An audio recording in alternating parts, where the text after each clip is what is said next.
So we start this hour with the types of authority that you'll be given under these agency relationships. Because, and here's what we're going to be really dealing or talking about right here. Obviously, say you're listing a house for sale. When you list that house, seller signs a listing agreement, they've given you authority to sell their home. You have as much authority as they do to sell the home, right? Because that's what they hired you to do. Now, obviously within parameters, sales price and stuff like that. But you have the authority to sell it. And there's a couple types of authority you just need to be aware of when you are working in a fiduciary capacity. One is what we call expressed authority. And again, when they sign that listing agreement, or if it's a buyer, the buyer's agreement, it states, it expresses in writing what authority you have. Well, in a listing agreement, for example, it'll say, sell the house. I'm paraphrasing, obviously. But you have the right to sell the house. Now, they will list some parameters like sales price and stuff like that. But then in addition to what is expressed in the contract, there's always going to be at least some degree of implied authority. Now, look, there's nothing wrong with implied authority. I've had students say, but I thought you said implied was illegal. No, I said implied agency is illegal. Don't get that confused. Implied agency is illegal. Implied authority is not illegal. Okay, so just the term implied by itself, there's not a problem. But just for example, say I've listed the house for sale and it's been on the market for a couple of weeks, few weeks, whatever. And I'm really just not getting a lot of attention. Very few, if anybody's come to look at it, nobody's calling about it. So now I got to try to figure out a way to create some more interest in the property. And maybe I decide because of the size of the property, maybe it's several acres of land, maybe there's a pond on it, whatever. Maybe if we do some aerial photography, like with a drone, and do some photography from above, maybe even video, so that people can get an idea of really how wonderful this property is from an aerial view. Well, if I decide to do that, before I do it, do I need to go back and talk to the seller and get their permission? Not really. Because they've already given me the expressed authority, sell it. Do what you need to do to sell the property, because, again, a lot of this stuff's going to be implied. If I wanted to print some brochures to put out somewhere, do I need to go and ask the seller, is that okay if I do some brochures? No, that's implied. Okay, so even though they didn't put in the contract, do some aerial photography, print up some flyers, take them around the restaurants and put them in. It didn't say that in there, but what's implied is do whatever you feel like you need to do to sell the property. So as long as what you're doing is in line with what the seller's already told you to do, then you're okay. So some of this authority obviously has to be expressed, but in addition to that expressed authority will be at least some degree of implied authority. And again, nothing wrong with implied authority. So now, here's where we get into the different types of agency agreements. In the previous hour, I kind of alluded to this. We've been talking about agency and agency agreements, having to get it in writing throughout the entire chapter. But now, when it comes time to actually getting that buyer or seller to sign the agency agreement, there are different types of agency agreements, which is what we're getting ready to go over here. And you got to keep these straight. Now they're all very similar with some very subtle differences. But you got to keep them straight because they'll test you on it. So just make sure you're aware of it.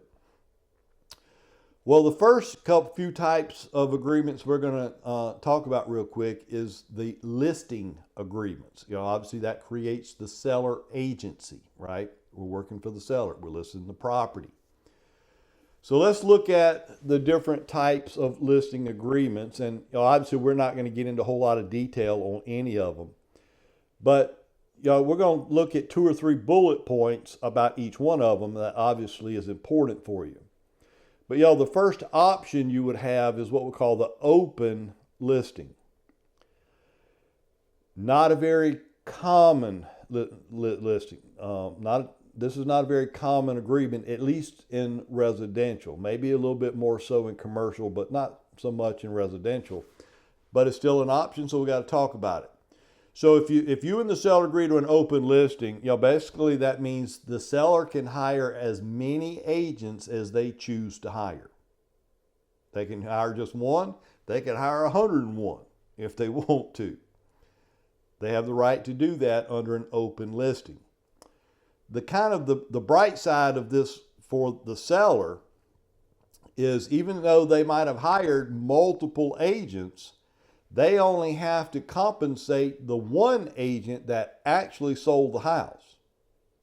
So they're not just stuck with one agent. They can hire as many as they want to, and they only have to pay whichever one actually sells the house. Okay? But then it also says there the seller retains the right or reserves the right to sell the house themselves and pay a commission to nobody.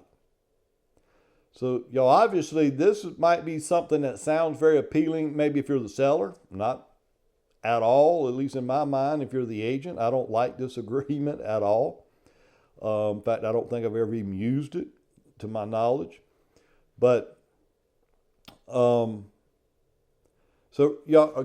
they can hire as many agents as they choose. They only have to pay whichever agent actually sells the house. But if the seller finds the buyer themselves, then they don't even have to pay a commission to anybody. Okay? That's the open listing, and that's what you need to remember about it. Now, the next listings are what we call exclusive listings. In fact, there's 2 types of exclusive listings. Obviously, we're going to talk about both of them. Now, when we say exclusive, that should suggest something to you, meaning one. If it's exclusive, that means only one. So either one of these exclusive agreements means, seller, you can only hire one agent. That's it. You can only hire one agent. And or at least under the exclusive agency listing. And here's where people get confused. There's this one here, the exclusive agency, and then there's the exclusive right to sale. Don't get these 2 confused. Be very careful here. But if this exclusive agency can hire only one agent, and it says the seller only has to pay a commission if the agent sells the property. So if you're that agent and you sell it, then you get paid. However, the seller still has the right to find the buyer themselves and not owe a commission to you or obviously anyone else. So exclusive agency, they can only have one agent, and that agent must sell the house to get paid, because if the seller finds the buyer themselves, they do not have to pay a commission under this agreement either. Obviously, I don't like this agreement, but it's an option. Now, this next one, the exclusive right to sale listing. Now, I will tell you, this is the one I like. In fact, it's about the only one I use. And it's not to suggest what you should or shouldn't do, just making that point. But basically, and the way I pretty much explain it to the seller is this, with this type of agreement. Seller, by signing this agreement, if you sell your house, I get paid. Is there anything we don't understand about that? I'm telling you, that's almost verbatim what I tell the seller. I don't want there to be any misunderstandings. Because first of all, with this type of, because it's an exclusive agreement, you can only hire one agent. And if the property sells, seller, if you sell the property, you have to pay the commission. It doesn't matter if I find the buyer, he finds the buyer, she finds the buyer. Seller, you can find the buyer yourself. It does not matter who finds the buyer under this agreement. You have to pay me my commission. And and the reason I want to be very clear about this when I'm talking to the seller, I want them to understand, because I'm gonna tell you, and this has happened, and I've had it happen to me, or at least they tried to do it to me. But obviously, when I put the property on the market, one of many things I'll be doing is I'll put a for sale sign in the yard. That's got my name on it, got my company on it, it's got my phone number on it, website, all that stuff. And now, hopefully, if there's a buyer interested, they would call the number on the sign, and and I can kind of help them out a little bit. But not all buyers do that. Some buyers, just because they saw the sign in the yard, could they just go knock on the front door and talk directly to the seller? Hey, I'm interested in buying a house. We're looking in this area, and I see you got your house for sale. Could we take a look at it? I'm telling you, some people do it. And they'll let them in. The buyer says, I like it. I want it. I'll make you an offer. Well, guess what? The seller's thinking they sold the house. Frankie, you didn't do anything. I sold it. You didn't do anything. Oh, really? Why do you think that buyer stopped by there to talk to you? Is it possible because they saw my sign in the yard? If that sign had not been in the yard, what's the chances they would have come and knocked on your door? None. So don't tell me I had nothing to do with it. But I'm telling you, potentially you could have something that would try to do stuff like that to try to cut you out of the deal, trying to keep from having to pay a commission for what you've done. So I make it very clear. I want the seller to understand, if for some reason you've got in your mind or trying to figure out some kind of way not to have to pay me, you might as well get that out of your mind right now. Because when you sign this agreement and you sell your house, I get paid. I have to get paid, whether you let me get involved in doing all the work or not.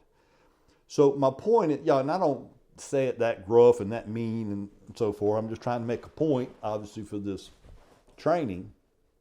But I do want them to understand, because you're going to have to pay me. So if somebody comes and talks directly to you, you need to get them in touch with me, or maybe better yet, get their information or phone number, get it to me, and let me handle it.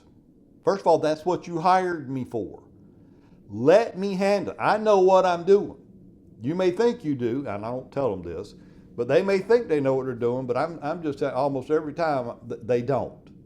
Most people do not know how to sell real estate.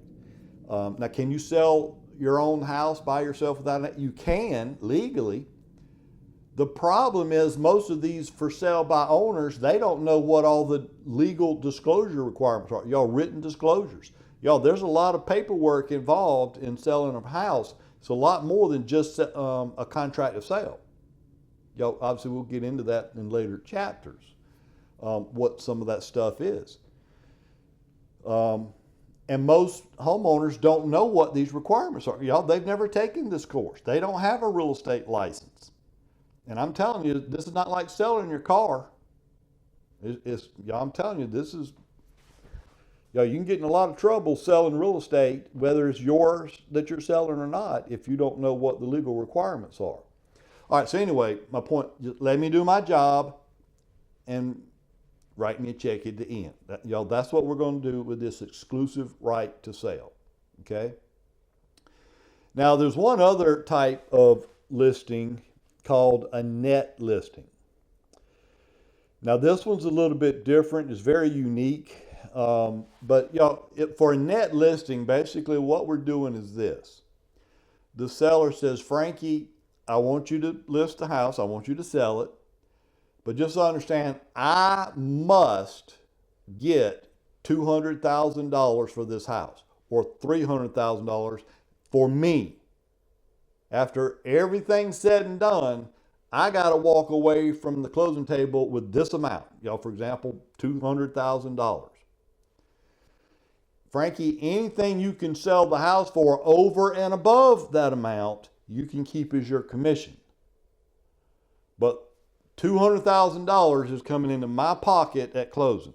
Whatever's left over, you can keep as your commission. Y'all, that's a net listing, where basically the seller's saying, I have to net this amount. You can keep whatever's left over as your commission. Y'all, that's a net listing. Pay attention to what it's saying at the bottom of this net listing. These are illegal in South Carolina. Now, some states allow it. And this is why they could very well ask you about this type of agreement on the national portion, because some states, net listings are legal. So you still have to know what it is and how it works. But also know that you cannot do this in South Carolina. They are illegal. The law in South Carolina says the buyer and the listing agent and the seller must agree on a set price. You can't just leave it open-ended. You can't just say, I want this amount, and anything you can sell it for over that, you can have it. No, you have to agree on a set sales price. Now, it doesn't mean you could still negotiate with the buyer up or down or whatever, but the seller has to agree on a sales price, period. So anyway, that's what a net listing would do. So those are your options for listing agreements. Y'all keep them straight. So now we're going to take a look at your options for buyer representation agreements. Obviously create the buyer agency relationship. And these are going to sound very familiar because they work almost identical to the listing agreements. For example, the first one we look at here is the open buyer representation agreement. The legality here is the exact same as the open listing agreement with sellers. It's just here it's an open buyer agreement. But if it's an open agreement, then buyer can hire as many agents as they choose to hire. The buyer only potentially owes a commission to the agent that actually finds them the house that they buy. And the buyer reserves the right to find the house on their own without using an agent and not responsible for any compensation. Okay. Now, I know a lot of times in the classroom, I'll be getting questions. Well, I didn't think the buyer paid commission. I thought it came from the seller and the listing agent. Well, typically that would be a true statement. It does typically come from the listing agent. However, what if the buyer decides to buy a house that's not listed by an agent, or for sale by owner, for example? Who's going to pay that commission? So basically, the way the buyer's agreement reads, without getting into a whole lot of detail here, because I don't think for test purposes it's that critical at this point. But in the buyer's agreement, it basically says, buyer, I have to get paid X, just for example purposes only. This does not suggest what you should or should not charge, okay? But I may put in the buyer's agreement that I have to get paid 3% of the sales price of whatever property you buy. Now, as long as you, and it will state what I'm about to tell you in the buyer's agreement. It'll say, if buyer purchases a property that's listed for sale by another agent, and the listing agent is offering that is paying the commission, then buyer, you won't have to pay it. But if you buy a house that the seller and or listing agent is not paying the commission, then buyer, you're going to have to pay this. So again, it's usually pretty rare in a situation where the buyer winds up having to pay, but it could happen, okay? So anyway, just keep that in mind. And then the last thing it does say about open agreement, just like the listing agreement, y'all, the buyer, well, actually, I think we already said it, but the buyer has the right to find the house on their own and not have to pay a commission to anybody. Okay. Again, just like the listing agreements, there are two buyer agreements that are exclusive. Y'all, again, the exclusive agency, which is what we're getting ready to talk about, and then the exclusive right to purchase buyer agreement. Both of those agreements, because they're both exclusive, means obviously they can only hire one agent, but they work just like the two listing agreements. Buyer can only hire one agent, and again, with buyer agency, then the buyer still has the right to find the house on their own, right? And if they do, then they do not have to pay a commission. But then if they use the exclusive right to purchase, y'all, this kind of works like that exclusive right to sale, right? And I explained this almost exact same way I explained it to sellers. I explained this to the buyers. And by the way, this is the contract I use with buyers. The exclusive right to purchase. And basically I tell them, buyer, by signing this contract, if you buy a house, I have to get paid. I will get paid. Okay. Again, buyer can only hire the one agent. And assuming they buy a house, they got to pay the commission, unless they buy the house where the listing agent is paying it. Okay. But that's what the buyer agreements say. So hopefully that's not too hard. But I'm just telling you, you got to keep these straight. Y'all, so review over these, get them in your head. Because I'm just telling you, when on the test, where I see mistakes is because they got the two exclusive agreements backwards. They confuse the exclusive agency with the exclusive right to sell or the exclusive right to purchase. Be careful with those. Don't get those backwards. Okay? And then a little bit of review here again. If you're going to get involved with a dual agency, obviously that requires you to disclose the things we've already discussed to both the buyer and the seller. And the assumption is, as you recall from the previous hour, the seller must have already signed a listing agreement and the buyer must have already signed a buyer's agreement. Until both parties have signed an agreement, you cannot do a dual agency agreement. You got to have the two single agency before you can create the dual agency. Okay. But once both parties understand dual agency, because you've explained it to them and they agree and they sign it. And by the way, both buyer and seller, when it comes to that dual agency agreement, I said it earlier, but it's just a one-page document. But there's a place for the buyer to sign and then another signature for the seller to sign. Both buyer and seller must sign the same piece of paper. Okay, I don't know that they'll test you necessarily on that, but they could. But again, where agents have gotten in trouble a lot of times, for some reason they'll have the buyer sign a dual agency agreement and have the seller sign a different sheet, another dual agency agreement, and then just staple them together. That's a no-no. Both parties have to sign the same sheet of paper. Okay, just want to be very clear about that. And then obviously, again, if dual agency is not an option because buyer or seller does not like it, remember we talked about there is an alternative, and that alternative would be designated agency, where now the broker in charge would designate another licensee to work with the buyer. So at least the buyer has their own licensee and the seller has their own licensee. So we have exclusive representation. Again, as long as both parties are okay with it, you've explained it to them.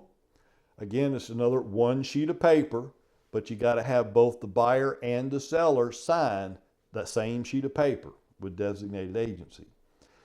Now, y'all, again, just as a review and make sure we're clear, y'all, what kind of agency is designated agency?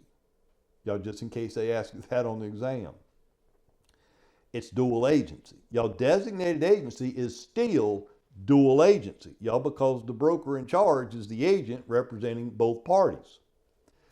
It's just the only difference between dual and designated, there happens to be two different sub-agents, one with the buyer, one with the seller, instead of just one sub-agent working with both.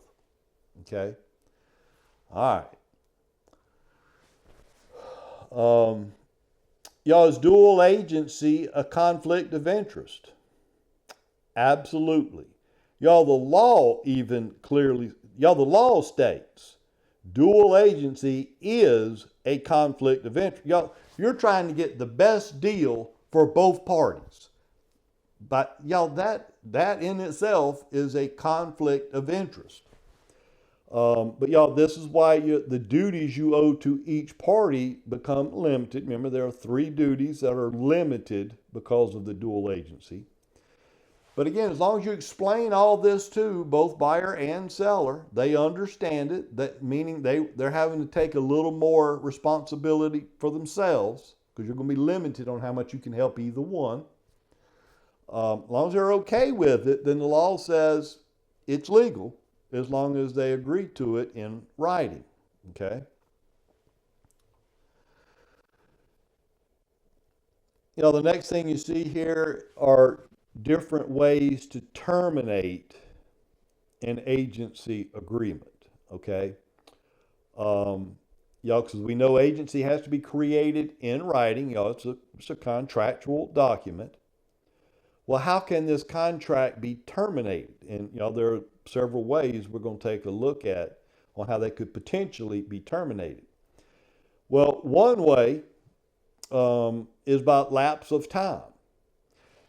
In fact, I will tell you, in fact, I think I already mentioned it in an earlier hour, but I'm going to repeat it again because I can guarantee you somehow they're going to ask you a question to make sure you know this on the exam. There has to be an expiration date in the agency agreement. You must include that. If you get caught not putting an expiration date and you just basically get it signed and it's kind of left open, that's a no-no. When you get caught, again, you'll be done. You'll be looking for another job. So you have to put an expiration date. Now, the law does not say how long or short you have to have it. You could do it for 1 hour if you wanted to. You could do it for 1 day. You could do it for 30 days. You could do it for 6 months. You could do it for a year. Whatever. But it's whatever the agent and the principal agree to in terms of the term of this agreement. But whatever you agree to, you must put it in there that it starts on this day and it will expire on this day. Okay? Excuse me. Now, if it does expire, could you potentially extend it for another certain amount of time, whatever amount? Yes, you assuming both parties would agree to do that, and that happens a lot as well. But once it expires, it does not have to be extended. Either the agent or the principal could just say, you know what, this isn't working out. We're going to go a different path. And then that terminates your relationship. Okay? It could be terminated by loss of capacity. Y'all get ready. This kind of stuff happens. Say for example, you're under contract with a buyer. You're representing a buyer. And while we're looking for houses to buy, something happens and your buyer gets laid off or maybe terminated from work. They don't work. Well, if you no longer have a job, what's the chances you're going to get a loan? I suspect not very good. Now, if they're able to pay cash, that's one thing. But if they require a loan in order to purchase and they no longer have a job, y'all, then they no longer have the capacity to do what we entered into the agreement to do. So that loss of capacity would terminate the agreement. Destruction of subject matter. Y'all, that would suck. But y'all, you list a house for sale and God forbid it catch on fire and burn down. You gonna be selling it for much now? Nope. Y'all, the house burned down, might as well terminate that agreement. Y'all, that would be terrible. Anyway, loss of title.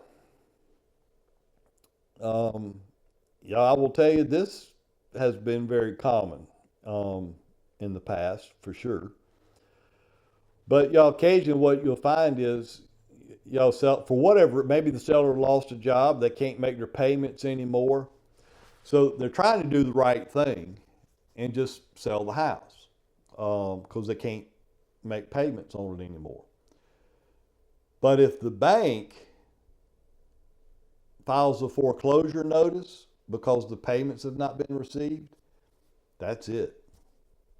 In fact, you'll see that that's actually another one coming up here. But a foreclosure notice, y'all, if you ever lose title to the property, obviously if you don't have title, then that means you don't own it, and you certainly can't sell it. So that would terminate the agency agreement.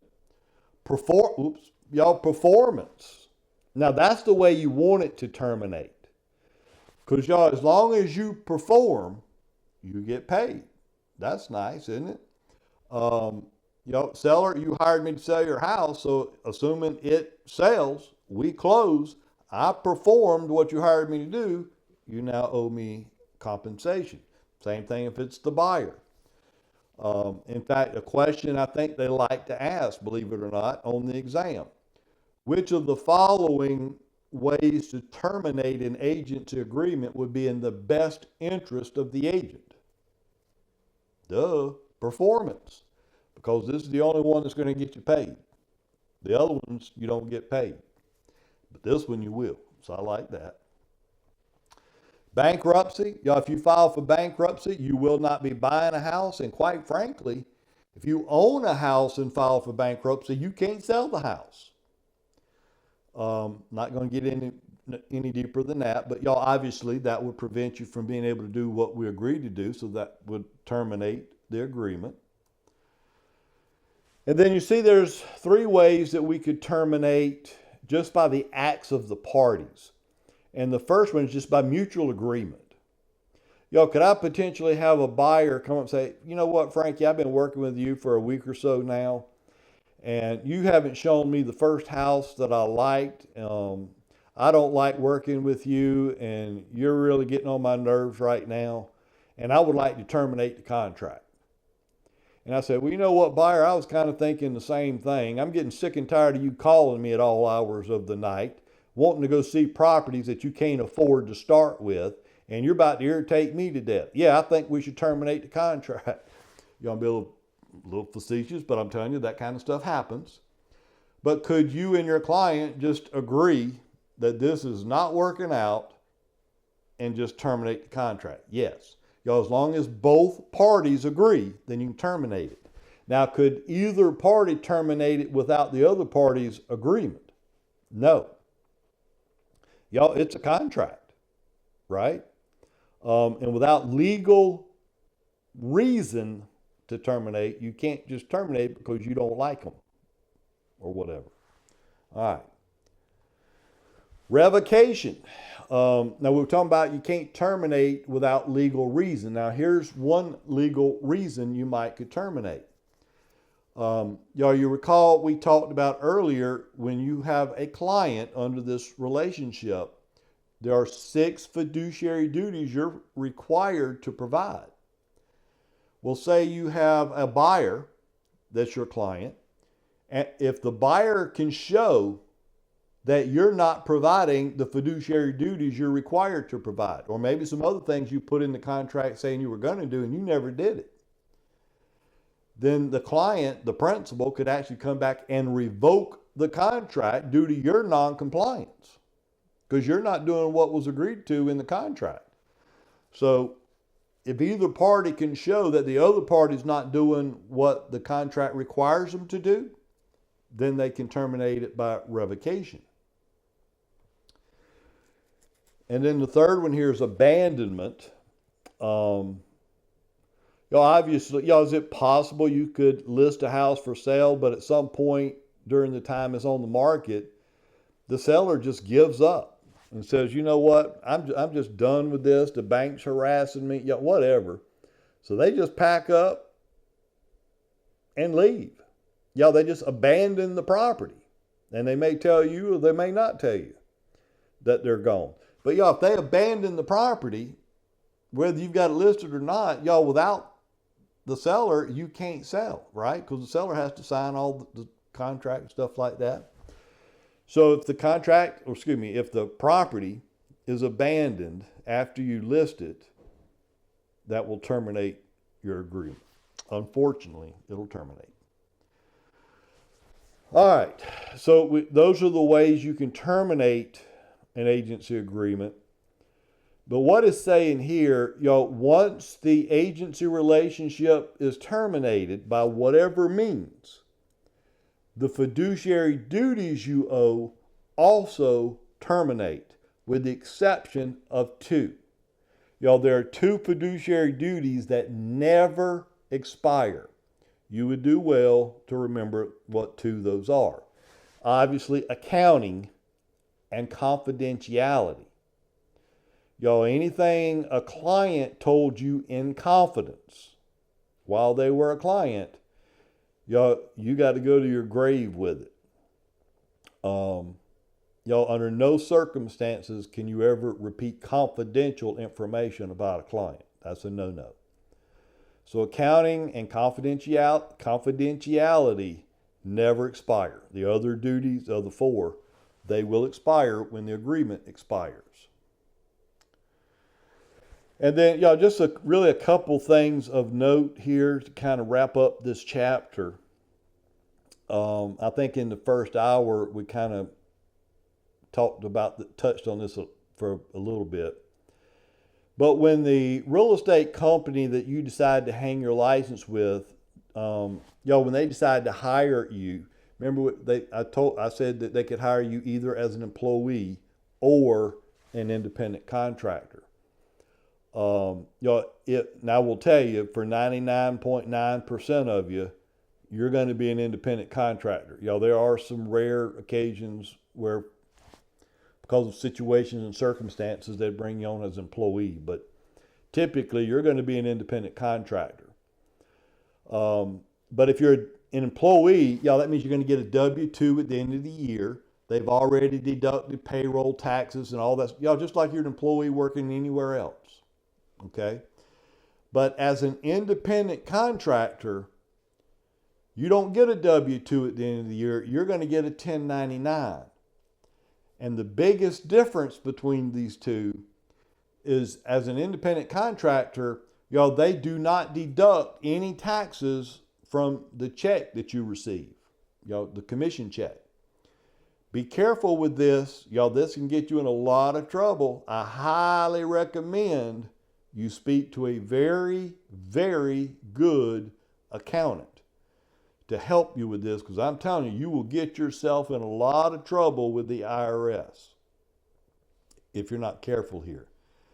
The law requires you to actually, you as the independent contractor, you're supposed to pay taxes quarterly. So every quarter you're supposed to be writing a check to the government. Okay?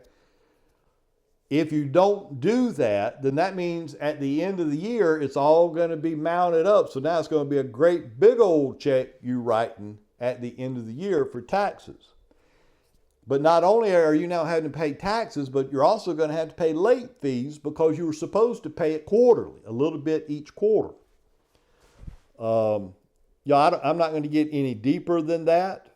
I'm just telling you, as an independent contractor, if you've never operated in that way, I'm telling you, you better get you a good accountant so that they can help you get things set up and do things the right way to keep you out of trouble with the IRS. Because y'all, I'm telling you right now, it's the last agency you want to have any issues with. Okay. All right, that's all we're going to worry about for that. But the last thing you see here, y'all, I was talking about a written office policy manual. Y'all, the law requires every real estate office must adopt or come up with their own office policy manual. Okay? Because, y'all, without getting into a whole lot of detail, we don't need to get into a whole lot of detail, except for the fact that, y'all, you need to know what the policy manual is, and that's what I'm going to tell you right now. But, y'all, when you start getting more into the real estate business and start getting accustomed to some of the licensing laws and how these laws read, one of the things you'll notice sometimes the law can be very vague. It may say in the law, you must do this, but it doesn't say in the law how to do it. It just says you must do it, but it doesn't tell you how to do it. And there may be many different ways to do it, whatever it is. And and they write it this way on purpose. It's intentional.